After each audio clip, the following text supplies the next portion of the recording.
जय माता की।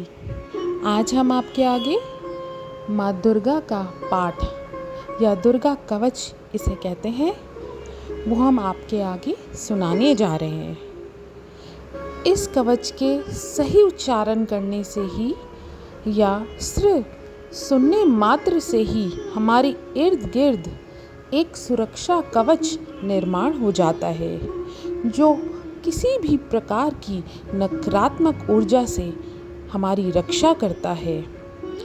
यह हर व्यक्ति को आगे जीवन में प्रेरणा देता है और हर डर से मुक्ति दिलाता है।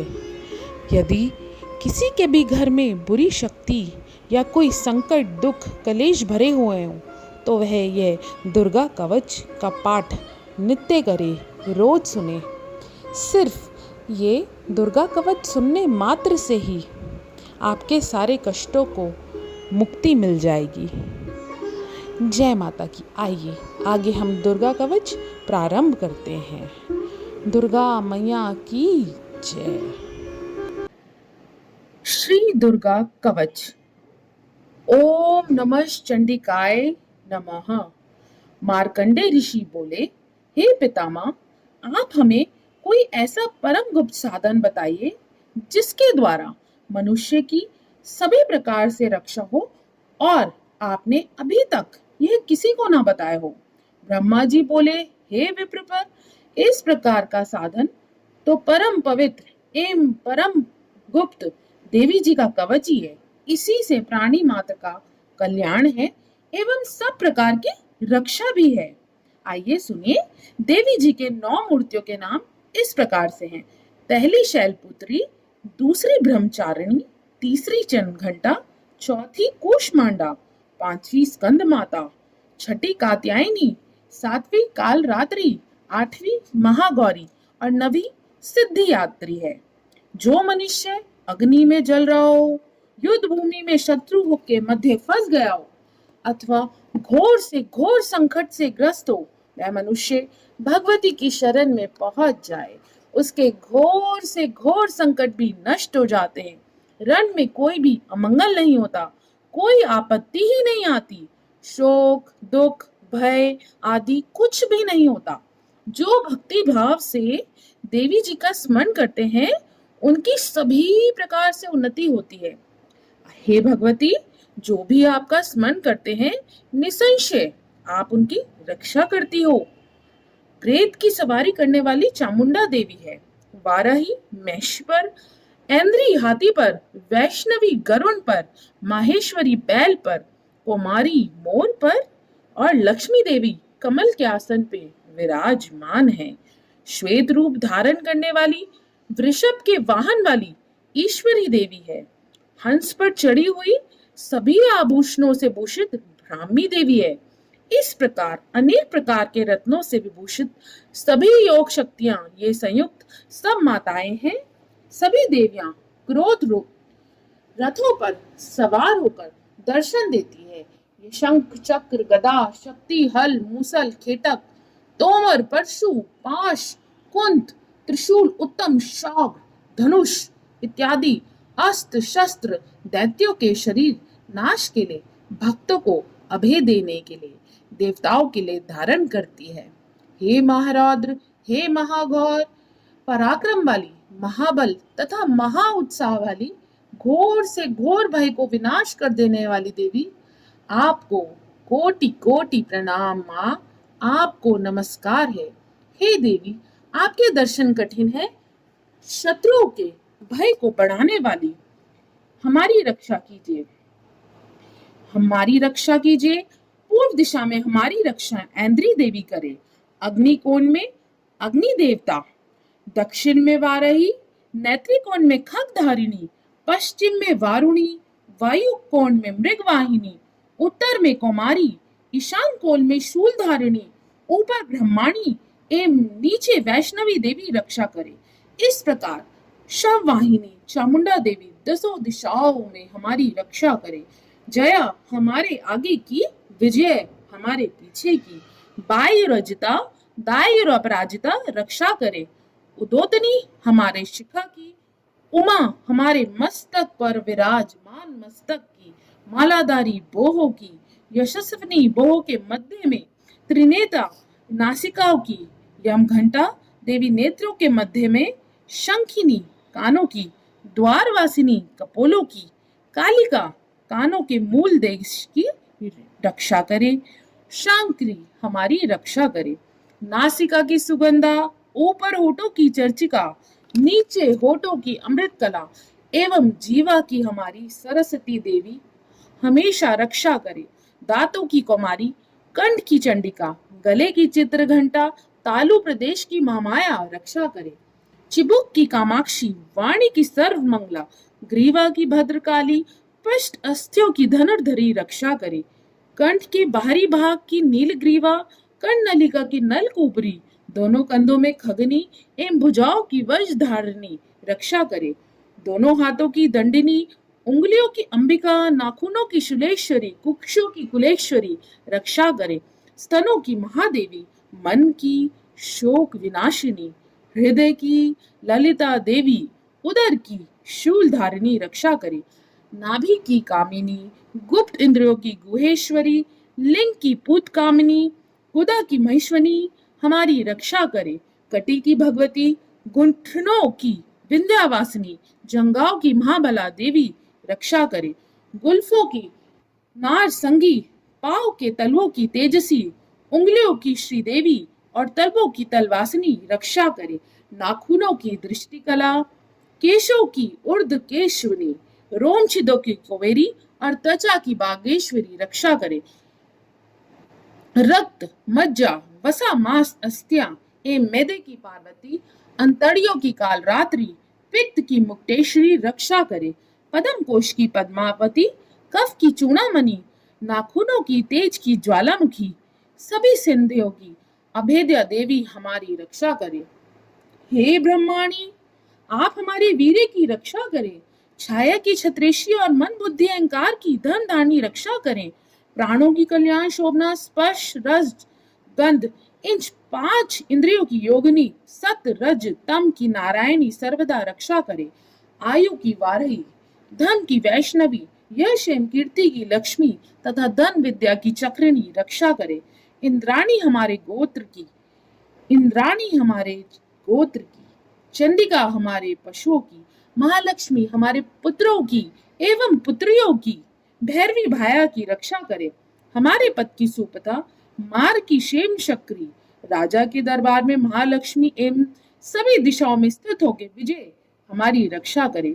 और जो भी स्थान कवच में नहीं आए और जो भी आरक्षित हैं, उन स्थानों की पाप नाशिनी जयंती देवी रक्षा करे। मनुष्य यदि अपना मंगल चाहता है तो वह एक कदम भी बिना कवच के कहीं ना जाए। कवच से नित्य रक्षित मनुष्य जहां जहां भी जाता है उसे धन का लाभ होता है, सभी कामनाओं की उसकी सिद्धि प्राप्त हो जाती है। पृथ्वी पर उस पुरुष का ऐश्वर्य एवं अतुल संपत्ति प्राप्त हो जाती है। वह मनुष्य बिल्कुल निर्भर हो जाता है। युद्ध भूमि में कोई भी उसे नहीं जीत सकता। वह त्रिलोकी भर में पूजा जाता है। वह देवी कवच देवताओं को भी दुर्लभ है। इसको अत्यंत श्रद्धा के साथ सावधान होकर जो तीनों संध्याओं में नित्य पढ़ लेता है अथवा सुन लेता है, उसे देवी कला प्राप्त हो जाती है। उसे कोई भी तीनों लोके मोह पराजित नहीं कर सकता। उसे अकाल मृत्यु नहीं आती। वह 100 वर्ष से अधिक आयु पाता है। लूला, चेचक, कोढ़ आदि व्याधि सब नष्ट हो जाती हैं। जगृम तथा कृत्रिम वृष सब निवृत्त हो जाते हैं। महारण मौन आदि सभी प्रकार के अभिचार, योग तथा तंत्र मंत्र कवचामृत पुरुष को देखते ही निवृत्त हो जाते हैं। भूचर, नभचर तथा जलचर, नीची श्रेणी के देवता, जम के साथ पैदा हुए देवता, कुल देवता, गणमाला, डाकिनी, शाकिनी, अंतरिक्ष में विचरण करने वाले गो डाकनिया, ग्रह, भूत, पिशाच, यक्ष, गंधर्व, राक्षस, ब्रह्म राक्षस, बेताल, कूष्मांड, भैरव आदि जिस मनुष्य हृदय में कवच का निवास हो, उस पुरुष को देखते ही सब नष्ट हो जाते हैं। राज सम्मान प्राप्त होता है। ये कवच तेज, यश और कीर्ति बढ़ा देता है। चंडी पाठ करने वाला पहले कवच का पाठ कर लेवे।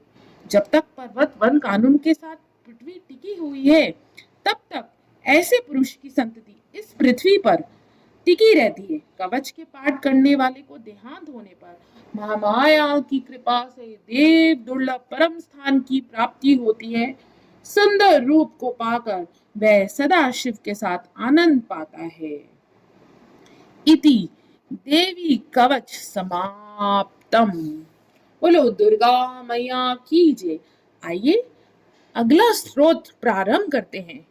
श्री मार्कंडेय ऋषि बोले, जयंती मंगला काली भद्र काली कपालिनी दुर्गा शिवा धात्री स्वाहा आदि देवियों को हमारा नमस्कार है। हे चामुंडा देवी, समस्त प्राणियों के दुख निवारण करने वाली आपकी जय हो। हे सर्व आपक देवी काल रात्रि, आपकी जय हो। मधु तथा केटप दैत्यों को दलन करने वाली, ब्रह्मा जी को वर देने वाली आपको नमस्कार है।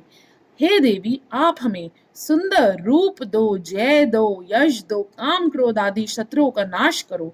महिषासुर का नाश करने वाली भक्तों की सुखदाता देवी जी को नमस्कार है। हमें रूप दो, जय दो, यश दो, शत्रुओं का नाश करो। हे रग बीज का वध करने वाली देवी, चंडमुंड असुरों का विनाश करने वाली माता, हमें रूप दो, जय दो, यश दो, शत्रुओं को नाश करो। हे शुम निशुम धुमाक्ष नामी दैत्यों का मद करने वाली, हमें रूप दो, शत्रुओं का नाश करो। आपका रूप चरित्र अचिंत्य है, सभी शत्रुओं का आप ही नाश करने वाली हो। हमें रूप दो, जय दो, यश दो, शत्रुओं का संहार करो। हे पापनाशक चंडिके, सर्वदा भक्ति पूर्वक आपके चरणों में मस्तक झुकाते हैं। उन्हें रूप दो, जय दो, यश दो, शत्रुओं का नाश करो। सभी व्याधियों का नाश करने वाली चंडिका, जो भी आपकी भक्ति पूर्वक स्तुति करते हैं, उन्हें रूप दो, जय दो, यश दो, शत्रुओं का नाश करो। हे चंडिका, जो निरंतर आपकी भक्ति अर्चना करते हैं, उन्हें रूप दो, जय दो, यश दो, शत्रुओं का नाश करो। हे देवी जी, आप हमें सौभाग्य, आरोग्य और परम सुख दो। रूप दो, जय दो, यश दो, शत्रुओं का विध्वंस करो। हमारे शत्रुओं का नाश करके हम में बल बढ़ा दो। हमें रूप दो, जय दो, यश दो, शत्रुओं का नाश करो। हे देवी, हमारा कल्याण कीजिए और उत्तम धन संपत्ति सद्बुद्धि प्रदान कीजिए। रूप दो, जय दो, यश दो, शत्रुओं का नाश करो। हे माता, आपके चरणों पर देवता और दैत्य दोनों ही मुक्तों की मणियां घिसते रहते हैं। कृपा कीजिए, हमें रूप दो, जय दो, यश दो, शत्रुओं का नाश करो। हे मातेश्वरी, अपने भक्तों को विद्वान, यशवान, लक्ष्मीवान कर दो। रूप दो, जय दो, यश दो, शत्रुओं का नाश करो। बड़े बड़े अभिमानी दैत्यों के अभिमान चूर्ण करने वाले चंडिके, हम आपको प्रणाम करते हैं। हमें रूप दो, जय दो, यश दो, बेरियों का नाश करो। हे चार भुजाओं वाली माता चतुर्मुख ब्रह्मा जी आपकी स्तुति करते हैं। हे परमेश्वरी, रूप दो, जय दो, यश दो, बेरियों का विध्वंस करो। हे मातेश्वरी, विष्णु भगवान आपकी निरंतर भक्ति पूर्वक स्तुति करते हैं। हमें यश दो, जय दो, बेरियों का विध्वंस करो। श्री पार्वती के पति महादेव जी से स्तुति है परमेश्वरी, रूप दो, जय दो, यश दो, शत्रुओं का नाश करो। इंद्रदेव से पूजित है परमेश्वरी, रूप दो, जय दो, यश दो, बेरियों का नाश करो। हे देवी, आप तो कठोर भुज दंड रखने वाले दैत्यों का घमंड नाश कर देती हो। आप ही रूप दो, बेरियों का नाश करो। हे अंबिके, आप अपने भक्तों के लिए अपार आनंद की वृद्धि करते हो। हमें रूप दो, जय दो, यश दो, बेरियों का नाश करो। हे मातेश्वरी, आप हमें वह वर प्रदान कीजिए जो हमारी इच्छाओं के अनुकूल हो, इस भयानक संसार रूपी समुद्र से हमें ताड़ने वाला हो, उत्तम कुल से संपन्न हो। जो इस पुरुष इस स्तोत्र का पाठ करके महास्त्रोत कीलक का पाठ करते हैं, वह सब शती के पाठ से मिलने वाले श्रेष्ठ संपदा के फल को प्राप्त कर लेते हैं। केवल सुनने मात्र से भी पूर्ण श्रद्धा से पूर्ण फल उसको प्राप्त होता है। आइए कीलक स्तोत्र अथ कीलक स्तोत्र प्रारंभ करें। श्री मार्कंडेय ऋषि बोले, हम उन भगवान सदाशिव को नमस्कार करते हैं जिनके 3 दिव्य नेत्र हैं, जिनका शरीर विशुद्ध ज्ञान स्वरूप है, जो मोक्ष प्राप्ति के कारण अंध्र चंद्रमा जिनके मस्तक पर शोभायान है। मंत्रों के शाप एवं उत्कीर्णन आदि को समझकर पाठ करने वाला पुरुष मोक्ष पा लेता है, अतः इसका ज्ञान होना बहुत ही आवश्यक है। सब उच्चाटन आदि वस्तुएं इसी स्त्रोत द्वारा पाठ करके सिद्ध होती हैं। जो इस स्त्रोत का पाठ करके सब शती के पाठ मास से स्तुति करते हैं, उन्हें देवी जी सिद्ध हो जाती है। उच्चाटन आदि प्रयोगों में उन पुरुषों को मंत्र औषधि आदि किसी अन्य साधन की आवश्यकता नहीं पड़ती, बिना जप के ही सब सिद्ध हो जाते हैं। क्या समस्त उच्चाटन आदि इसी से सिद्ध हो जाते हैं? इस प्रकार लोगों को शंका हुई। तब उस शंका के निवारण के लिए सदाशिव ने लोगों को बुलाकर आज्ञा दी है कि यह सब सिद्धियां देने वाले शुभ स्त्रोत हैं। उस चंडिका स्त्रोत को भगवान सदाशिव ने गुप्त कर दिया है। इस स्त्रोत के पाठ द्वारा प्राप्त होने वाले पुण्य कभी समाप्त नहीं होते। साधक सभी प्रकार के क्षेम प्राप्त कर लेता है, इसमें कोई भी संशय नहीं है। कृष्ण पक्ष की चतुर्दशी एवं अष्टमी के दिन एकाग्र होकर जो अपना सब कुछ भगवती को अर्पण कर देता है और फिर प्रसाद रूपेण ग्रहण कर लेता है, उस पर भगवती अत्यंत ही प्रसन्न हो जाती है, अन्यथा नहीं। इसी रूप के कीलक द्वारा महादेव ने इसे भी कीलन कर दिया है। इसके द्वारा जो सप्तशती को निष्कीलन करके स्पष्ट होकर नित्य पाठ कर लेता है, वह सिद्ध हो जाता है। देवी जी का गण एवं गंधर्व होता है। वह कहीं पे भी घूम रहा हो, उसे कोई भय नहीं होता, उसे अकाल मृत्यु तक नहीं आती। देहांत होने पर वह मोक्ष पा लेता है। इसलिए इस कीलक स्त्रोत को समझकर तथा उसका उत्कीलन करके पाठ करना उचित है। जो इस प्रकार नहीं करता उसका नाश होता है। तभी तो बुद्धिमान इसे समझ के ही उत्कीलन से संपन्न स्त्रोत का पाठ आरंभ करते हैं। जो कुछ भी रमणियों में सौंदर्य सौभाग्य आदि दिखाई देते हैं, वे सब के सब श्री देवी जी का कृपा के फल है। इसी कारण इस शुभ स्त्रोत का जप सदा करते रहना चाहिए, हर रोज नित्य करते रहना चाहिए। इस स्त्रोत के मध्य स्वर से पाठ करने से थोड़ा फल मिलता है, उच्च स्वर से अधिक फल मिलता है, सभी सिद्धियां प्राप्त होती है। अतः आज उच्च स्वर से ही पाठ आरंभ करें। जिस भगवती की कृपा के द्वारा सौभाग्य आरोग्य संपत्तियां शत्रु नाश तथा परम मोक्ष की प्राप्ति है, उस जगत की माता की स्तुति अवश्य करनी चाहिए। बोलो दुर्गा मैया की जय। 9 देवियों माँ की जय। दुर्गा मैया सबकी रक्षा करे। जय माता की।